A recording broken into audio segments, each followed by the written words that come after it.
ترمذی میں ہے کہ نبی علیہ السلام نے فرمایا جو شخص یونس کی دعا سے اللہ کی طرف متوجہ ہوا کبھی محروم نہیں لوٹے گا.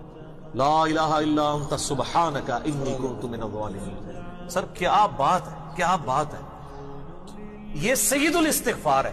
دنیا میں اپنی کمزوری اپنے رب کے سامنے مانگنے کے لیے بیسٹ الفاظ، آسان ترین، مختصر ترین یہی ہے. لا الہ الا انت، اے اللہ تیرے سوا کوئی معبود نہیں.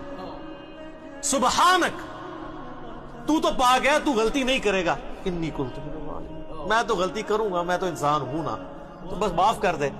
سر یہ چیز ایسی ٹریگر کی ہے اللہ کو کہ ایک شخص نے، جس پہ اللہ کا غصہ ایسا ہے کہ سورہ الصافات میں آیا کہ اگر یونس مچھلی کے پیٹ میں ہمیں ان الفاظ کے ساتھ نہ پکارتا تو اس دن نکلتا جس دن مردے اپنی قبروں سے نکلیں گے.